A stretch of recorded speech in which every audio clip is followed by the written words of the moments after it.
Hello and welcome to Rathods Science Academy. Today in this session we are going to see current affairs of 13 December 2024. So let's get started with our discussion, and there are very limited articles that are there in our today's newspaper which are relevant from our examination point of view. And we are going to see only those articles which are relevant. I am not going to discuss any irrelevant topics here. I don't want to even waste a single minute of you guys, because prelims is very much near. I know that you are preparing very seriously for your examination. It is not my right to waste your time. Okay.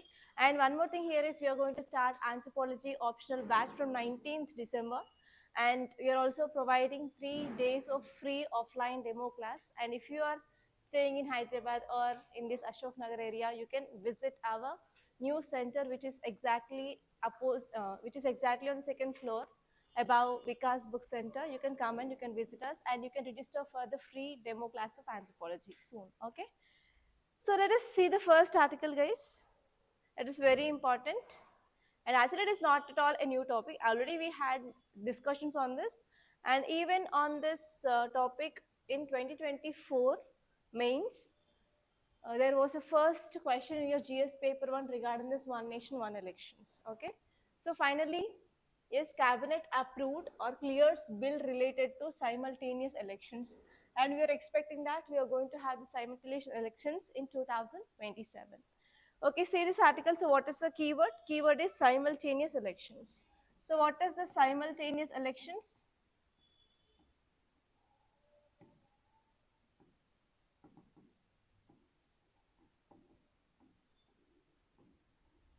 Simultaneous elections is also called as one nation, one election. Okay, so from which subject you will be seeing this topic from? From GS paper 2 under politics.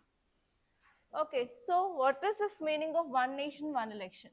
That means we are going to have elections for Lok Sabha and as well as state legislative assembly together. So this concept is called as one nation, one election. So what are the things that you have to know?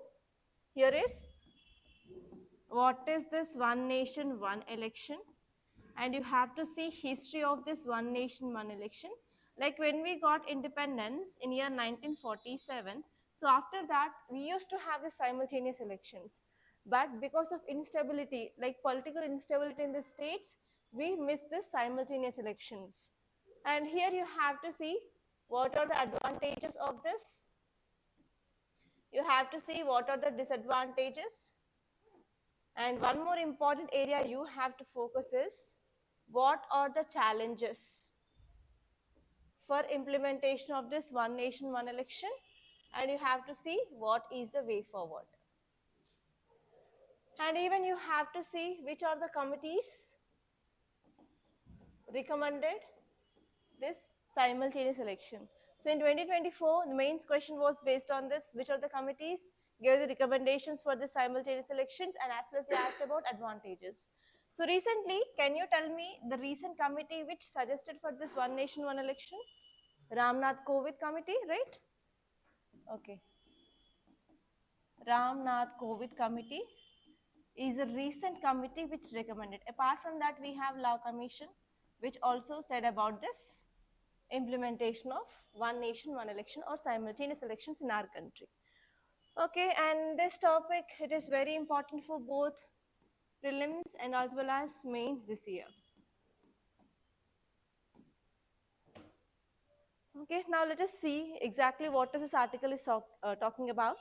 So here Union Cabinet approved 2 bills which are aiming at facilitating simultaneous elections for Lok Sabha and state legislative assemblies. And this decision which paves a way for drafting of legislation, that is law, and that is going to be introduced in Parliament during ongoing winter session. So whenever any bill which had been introduced in the House, it should be passed in both the houses, that is Lok Sabha and Rajya Sabha. And after passing in the both the houses, if President is giving assent, then that bill will become a law. Okay, so that is a process. And what is a simultaneous election? It is nothing but holding of elections to Lok Sabha and as well as legislative assemblies simultaneously. That means at the same time we are going for voting for MLA and as well as MP once in every 5 years. And at present, elections to Lok Sabha and some state legislative assembly, they will be happen. That means, for example, in recently we had Lok Sabha elections. At that time, 4 states also have state legislative assembly elections. That means that thing will happens like unfortunately. So if all states, we should have this MLA elections and MP elections together, then only we can call that condition as simultaneous elections. If some states like 4 or 3 states are having both MLA and MP elections, it is not coming under the simultaneous election. Simultaneous election is nothing but entire nation and as well as states, they have to hold elections simultaneously. So what will be the advantages, tell me? So if you are going for the simultaneous elections, what are the possible advantages? Come on guys. What about the cost? Yes, cost will be decreased. Next. Yes, model code of conduct is same, so that we can increase policy effectiveness. Next. Yes, it is also feasible. Next. Yes, we can decrease corruption. And spending, what about the spending? There will be decreasing of spending on elections. Next. Administrative efficiency will be increased or decreased, because if there is no simultaneous elections, always in one or another state they will be having elections, so that the government will be in the mindset of winning in elections.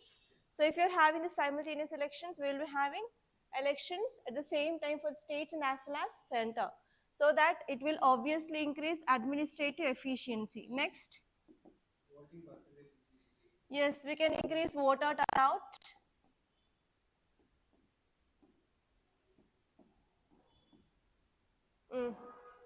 Next. Okay, law and order, how?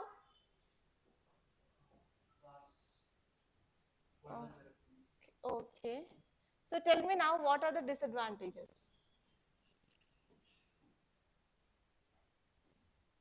So if we want to conduct elections throughout the nation in all the states, is it a small task? No. So what are the challenges we have? Like, what about the manpower? We require more manpower.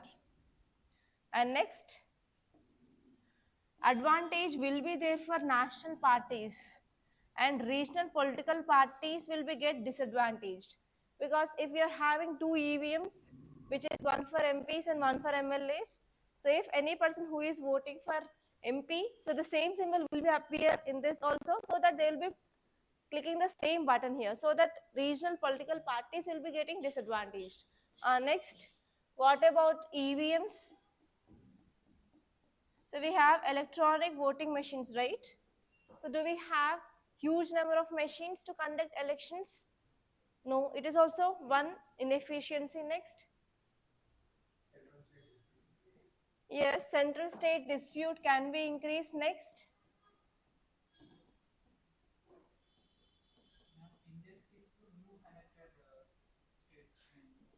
That comes under regional political parties only. Yes, people don't have proper awareness regarding this MPs and MLAs. So even the students who are starting their preparation, they may not be clearly knowing about who are these MLAs or MPs. Next, even students are not having that much awareness, but how these illiterate people from villages, they know about to whom they are voting for. Next, traveling issues. Okay, so if you are conducting elections throughout country and as well as legislative assemblies, yes, there may be some problems in transportation. Okay, next. Okay, let us see clearly what are the advantages of the simultaneous elections. The first one is saving of resources. When we are conducting elections simultaneously for this MPs and as well as MLAs, significant amount of financial and as well as administrative resources, we can decrease them. And next one is we can increase policy continuity. So if you are having elections frequently, especially national political parties, they will be in a mood of winning of elections. So the main political party leaders, they will be going for campaigning in the different states, right? So for that, here what happens, suddenly there may be policy paralysis. So they will be focusing on freebies more than that of policy implementation. So if you're having this simultaneous elections, we can reduce the impact of election driven policy making, and the government, they will be at least focusing on long term planning and as well as implementation rather than short term political gains. And next one here is, it will be also reduce election fatigue, and as well as it will be also helpful for mitigating of model code of conduct impact. So what are the disadvantages? The first one here is, there is reduced government accountability. So actually simultaneous election can reduce the number of opportunities for citizens to express their dissatisfaction. So because of this, there is no proper government accountability. And next one is dilution of local issues. So whenever we are combine this national and as well as state elections together, so state problems will be overlooked. So only national thing will be focused on. Okay. And next important one is impact of coalition government. So in case of hung parliament, what is the meaning of hung parliament? No one will be having maximum majority, that is called as hung parliament. So in case of this hung parliament or hung assembly, the formation of coalition government may become more challenging here if you are having this simultaneous elections. And this one is, implementing of the simultaneous election is also very difficult because we have to amend constitution. So can you tell me different types of amendments?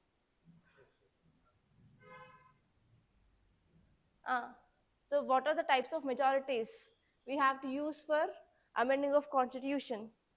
Simple majority, special majority, absolute majority, effective majority. We have 4 kinds of majorities.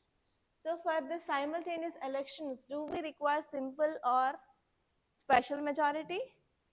So if there is anything which is affecting cooperative federalism, it should be special majority. So here, if you want to come up with this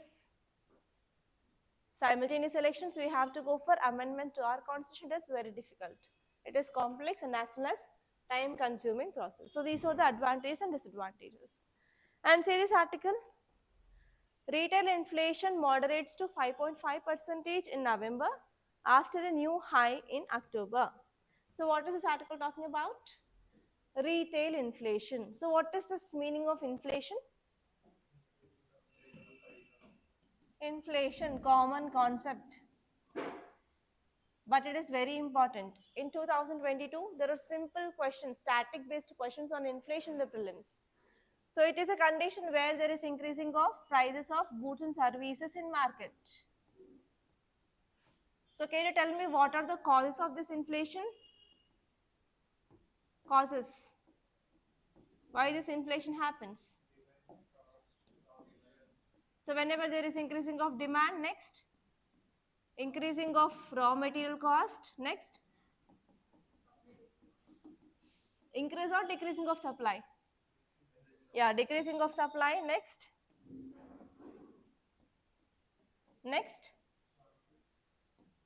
Okay, whenever there is increasing of choice for people, next. Whenever there is increasing of purchasing power parity of people, next. Yeah, whenever there is improving of standard of living of people, next.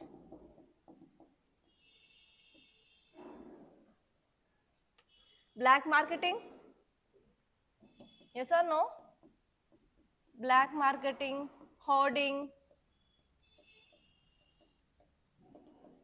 Black marketing and hoarding creates artificial demands in market.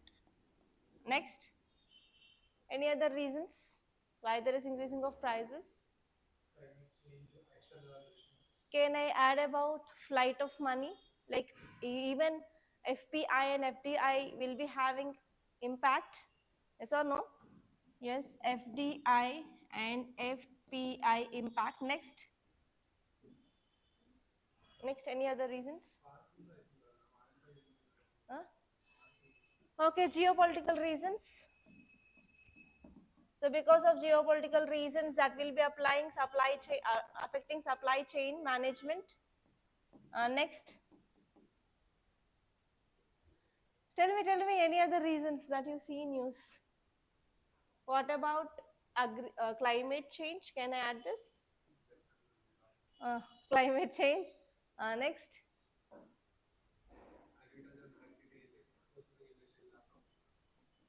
Because of climate change, agricultural productivity will be decreased. It is also an important reason. Next. Think.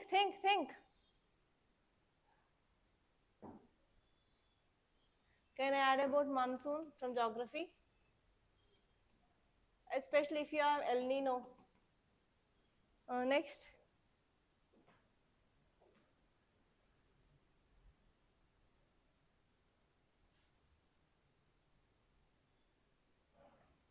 Can I add any disasters? Like floods, like cloudburst, or earthquake, or volcano, any other things. Okay, so these are the common causes for increasing of inflation. Now tell me, what are the types of inflation? Cost, push or pull? Cost, push or pull? Again, cost, push, demand, next, built in. Okay, so how we are measuring this inflation? Measures of inflation. No, it does not measure. How we are calculating this inflation? So what are the indices? Okay, what are the indices? How many types of indices are there to measure inflation market? CPI, and we have another thing, WPI. So in the CPI, how many types we have? 4 types. CPI at agricultural laborers, CPI at industrial agriculture workers, industrial laborers, and CPI combined. And one more thing, economy. Guys, 4 types of CPI. Arvind? Ashmita? Types of CPI.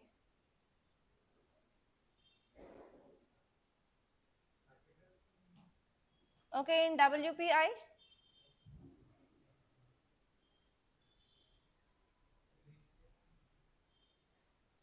In WPI, do we have any types or only single? Only single. Okay, so which organization will be releasing this indices?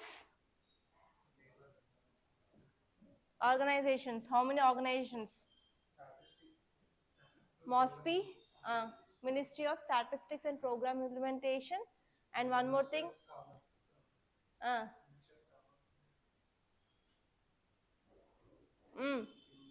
See these organizations.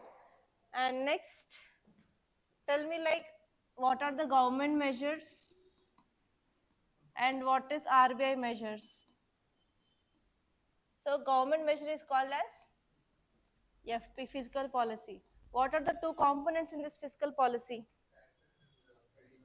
Okay, taxes. Next one is expenditure. So when tax will be increased? To decrease money supply or to increase money supply? Tax is increased in which, for which condition? To increase money supply or to decrease money supply? Okay, to decrease money supply. That means we can control inflation. Okay, and when tax is decreased, there will be increasing of money supply in the market. That causes what?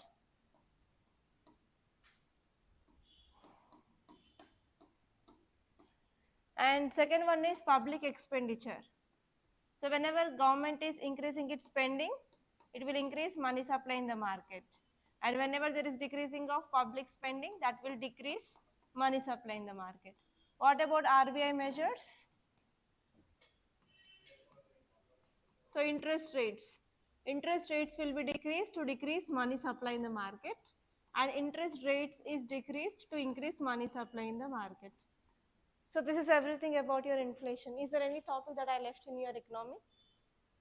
That's it. Just revise this topic. Okay, see this article. RTI Award for Kerala for exemplary performance. What is the keyword? RTI. What is this RTI? Right to information. So what is this right to information? Don't murmur, say aloud. What is RTI? Why we need this art? So tell me in which year we came up with this RTI? 2005. RTI Act of 2005. So why in 2005 we came up with this act? This act is doing what? What is the aim of this act? Provide information. To whom? Why? So this act is empowering the people. This act is empowering people to get access to government information. So people can file RTI regarding if there is any need of getting information regarding government. Now people can file RTI. So within limited amount of time, government need to provide information. So if government is filing the information, you can again file to the senior officers. Okay, now tell me. So in which subject you will be dealing with this RTI in your syllabus? Not polity exactly, in governance. Next, in ethics. Okay, society.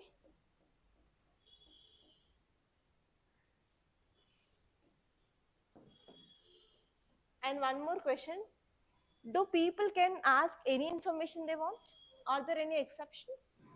Yes, there are some exceptions. So what are those exceptions? Regarding defense, regarding national security. Next. What about if you're asking any third person information? Can government give the information of that third person? Then what are the rules and regulations need to be followed? Ethics class, gone. So tell me at least what are the advantages of this RTI? Transparency and accountability. Very good. Next. Transparency and accountability. Next. Apart from that two words, tell me something about advantages. Okay, they can be aware about what government is doing. Okay, increasing of awareness. Next.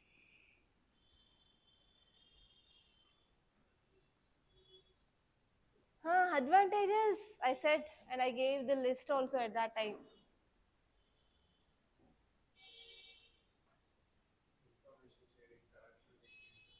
Okay. Tell me how can we ensure RTI? Tell me what are the steps taken by the government?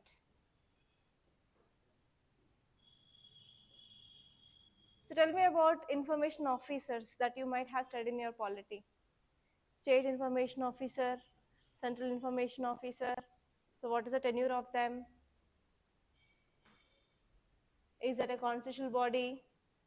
No, right? It is a statutory body which formed under this Right to Information Act of 2005. At the state level, we have State Information Officer. At central level, we have Central Information Officer. And you have to open your Ponti Lakshmikant book and open non-constitutional bodies and see that. Okay? Yeah, now let us see this article in detail. So actually this article is saying that Kerala has been awarded for its outstanding performance in transparency and public accountability, and now Kerala got this National RTI Award. Okay, so in your RTI topic of ethics or in your RTI topic of governance, add this article. So Kerala had been awarded as National RTI Award in this year 2024. Okay, now let us see in detail why this Kerala got this award. The first one here is Kerala is very committed for transparency, and it also increased public trust and also made it a benchmark for even other states. And they made a lot of emphasis on openness. What is the meaning of openness? We discussed in ethics. Openness meaning. Openness. Openness.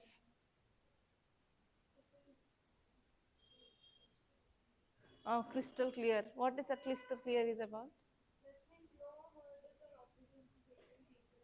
Okay, no hurdles between people and government. So how can we ensure openness? How can we ensure openness? Providing information without asking even. For example, if you are posting any information in the public domains, if people want a public want, they can directly open them and they can see that. There is no need of filing an RTI, yes or no? So actually they are focusing on openness. That leads to improved governance in Kerala actually. And next important point here is the state is also have an ability to resolve RTI petitions quickly. As soon as possible they are getting this RTI, they are providing information so that there is increasing of public trust. And next one here is they are also mode of social welfare. So Kerala's approach to this social welfare, like for example pensions, it also showcases that how effective policies they are taking, and as well as they are also focusing on improving of quality of life of the citizens, and even they are encouraging greater public participation. As you all know that if you want to ensure good governance, we need to improve people's participation, right? So they are focusing on that increasing of public or people participation in this governance process. So because of this, it is also one important reason which contributed for Kerala getting this award. And next important point here is public awareness of RTI. So actually here RTI Act which also empowered the citizens, and even it enhanced this people's ability to seek information, and they are making government accountable for their actions. So whenever people are getting access to information, they can find where are the loopholes. It will be helpful for addressing of corruption. So that transparency and openness is very important for good governance, and they are ensuring on this. And this one here is being awarded on a national stage. So it highlights that importance of regional efforts in the broader context of governance and as well as accountability. If any state is getting awarded at the national level, obviously other states will be also learn something from that state, right? So that it will be very important for effective governance in the other states as well. Okay, so that is the thing. And see this article. India votes in favor of ceasefire in Gaza. So what is this article talking about? Where is this Gaza located? West Asia. In which state?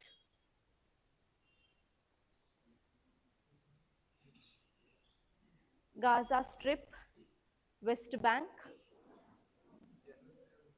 Jerusalem. Left side of what? West side of which country? Yes, it is west side. It is part of West Asia. I think yesterday, day before yesterday, IR class. Now tell me, in which state we have this? Gaza Strip.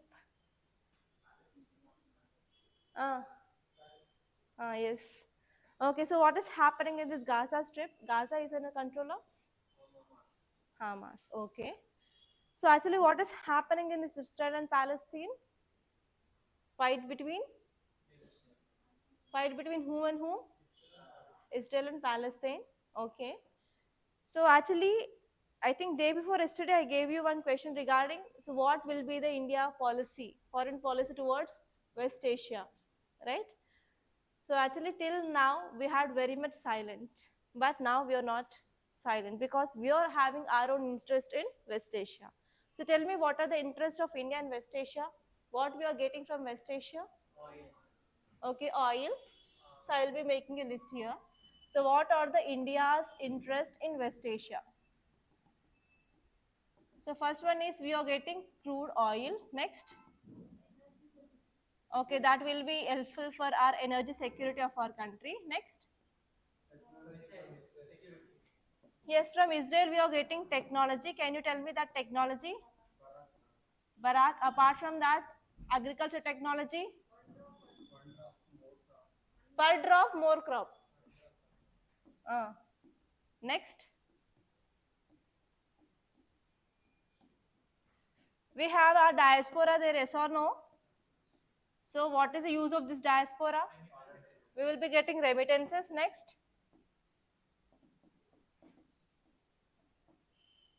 So can you tell me any infrastructure projects that is going with this West Asia? IMEC. Next, International North-South Transport Corridor. Next.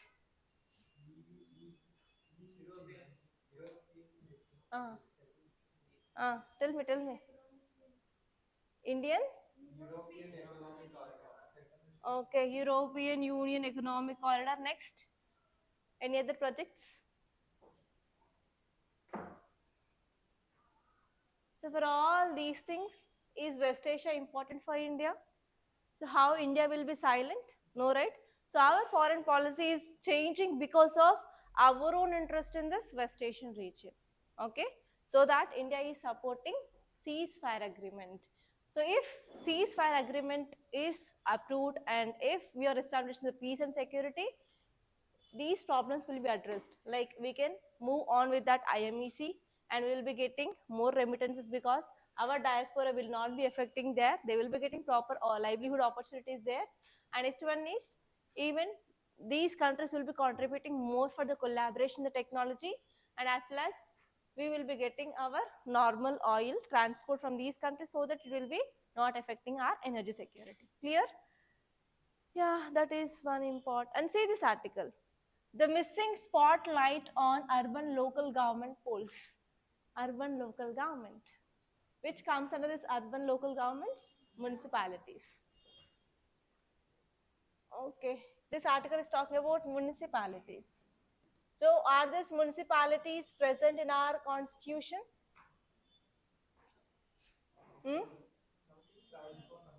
Okay, 74th amendment. So I want to ask one interesting question. I don't know whether you'll answer this or not. So you completed reading this local self-government, right?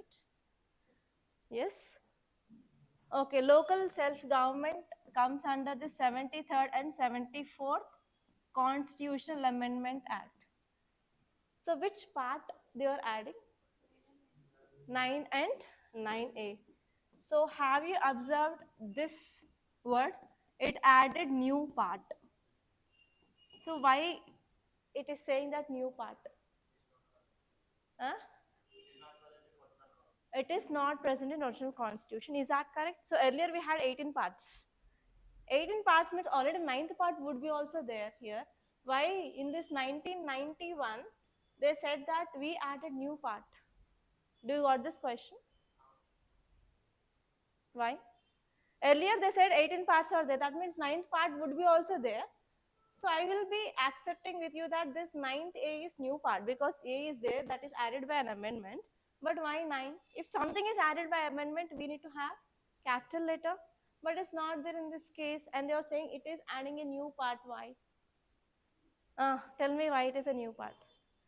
So do you know about this type of states like part A, part B, part C and part D? Earlier we used to have before 1956. So what happened in this 1956, guys? State Reorganization Act.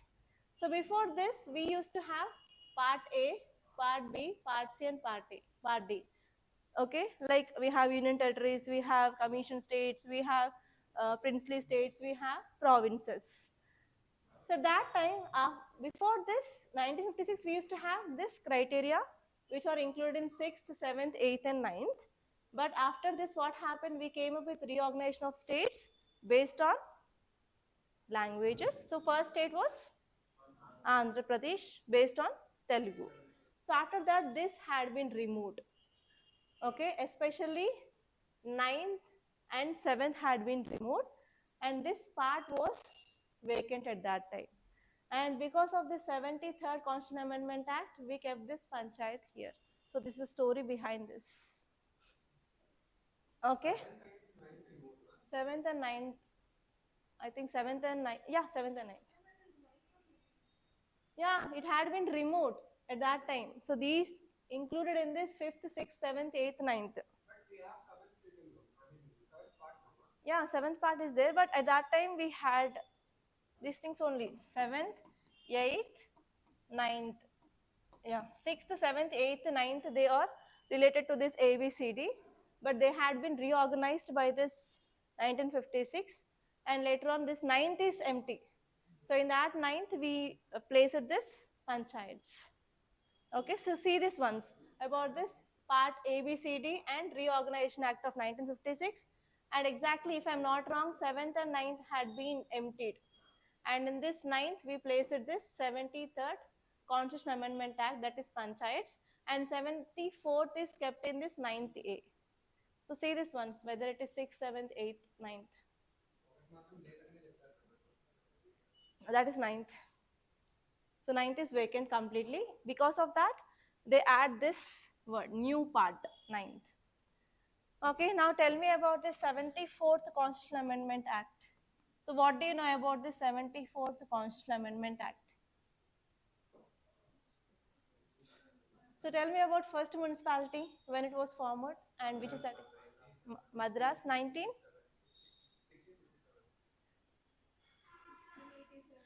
57, 87. Yesterday only you wrote test. 87. 1687? 88? Oh.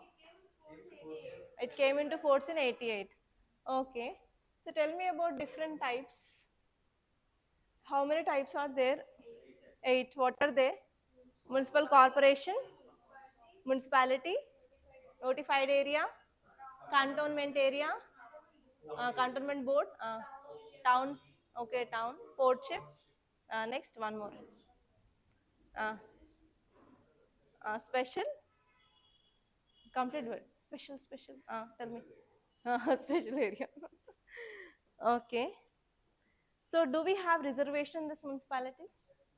So, what is the percentage of reservation? 1/3 for women. What about SC and ST?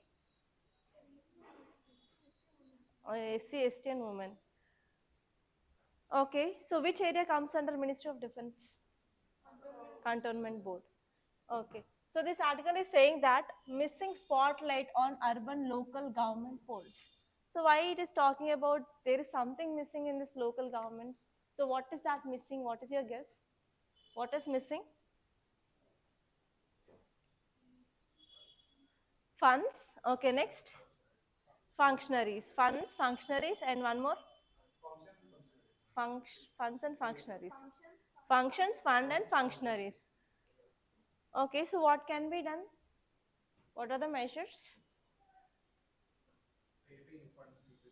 Okay, states need to increase funds. Or else can we give autonomy for collecting of taxes? Next. But it is not efficient. Next. Next.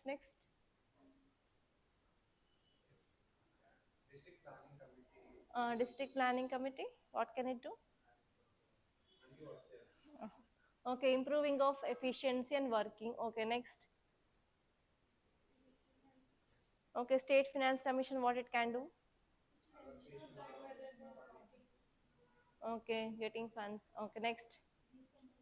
Yes, decentralization. Next. What about elections? Any problem in elections? What are the problems?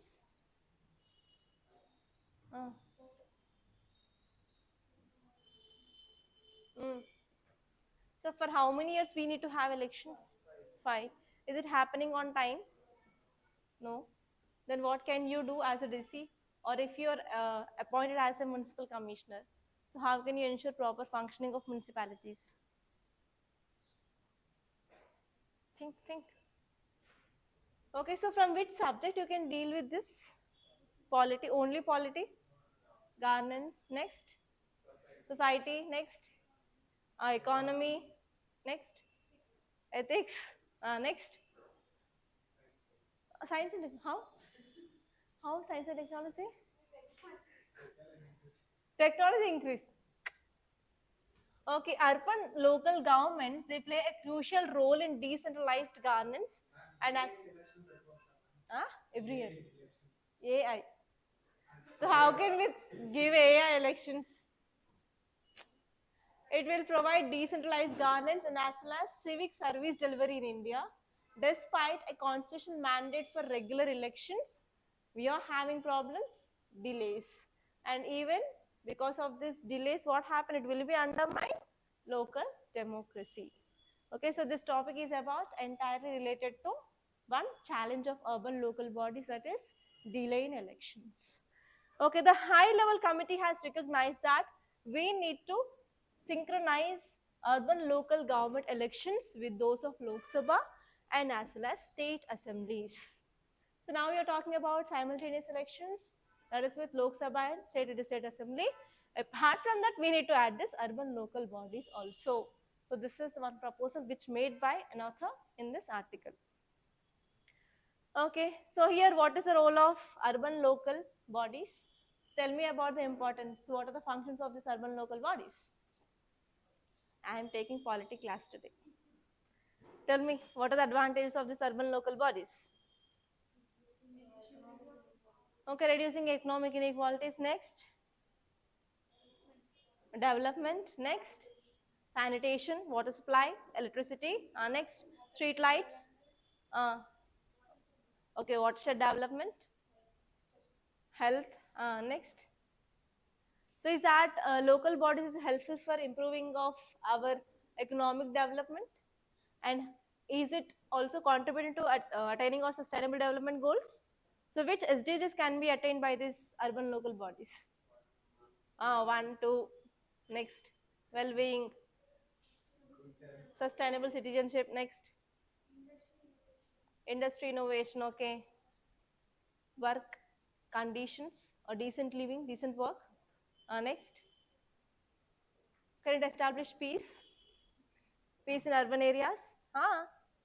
Migration will happen if there is no proper maintenance of this urban labor, migrated labor. Can we establish peace? No. Next, gender equality. Next, reduced inequalities. Come on. All not 17. How it deals with life underwater? No. Clean water.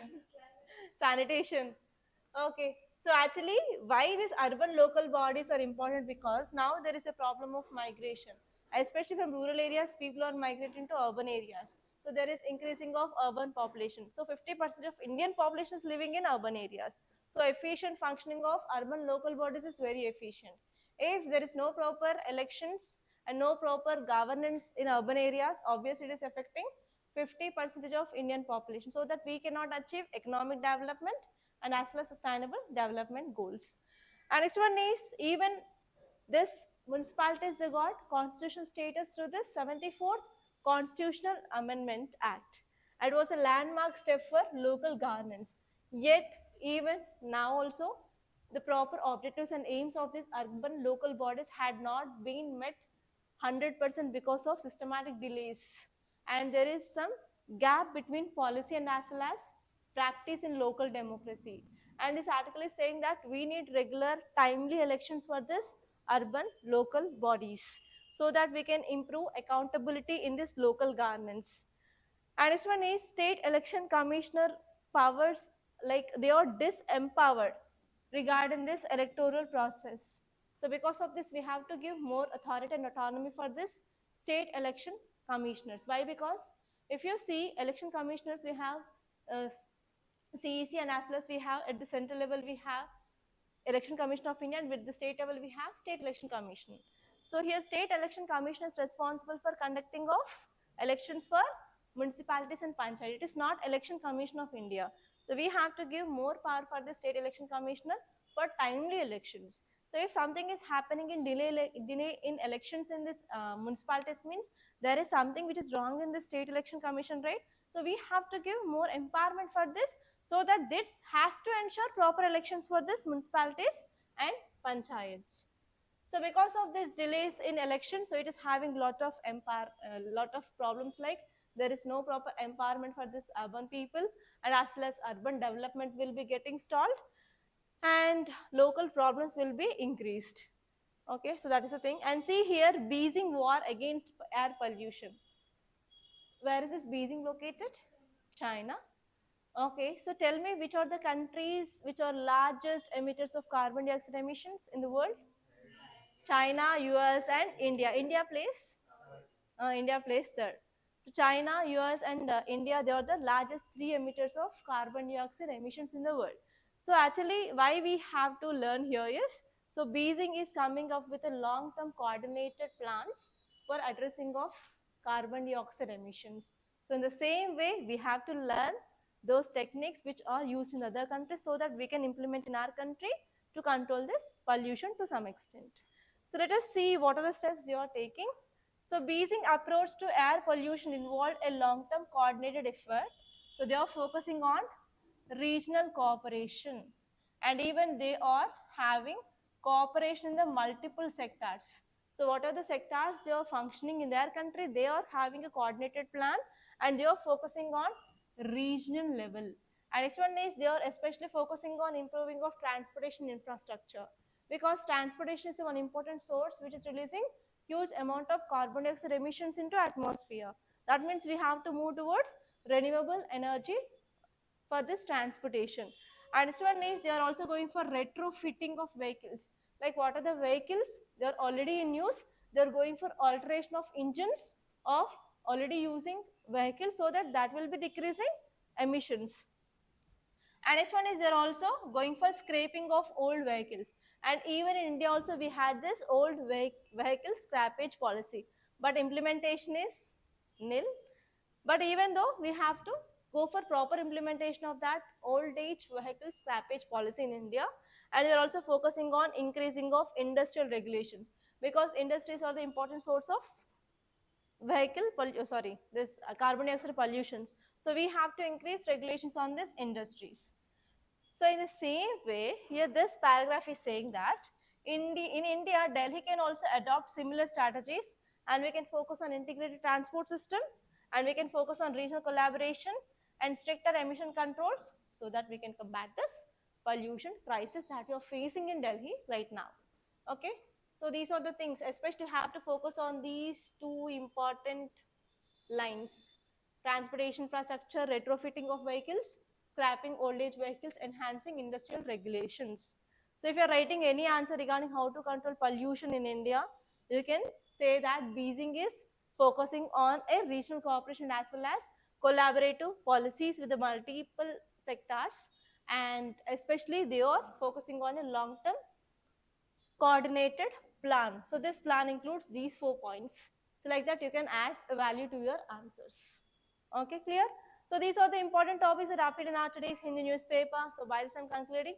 Thank you so much guys for watching, and if you are opting for anthropology as optional, so we are providing 3 days free demo for only offline, and you can visit our institute which is exactly above Vikas Book Center on 2nd floor, and you can join this free demo class on 19th, 20th and 21st December. And the timings is 4:30 to 7 p.m. Thank you so much guys for watching, and please do like this class and share this class, and don't forget to subscribe to Rathods IAS Academy.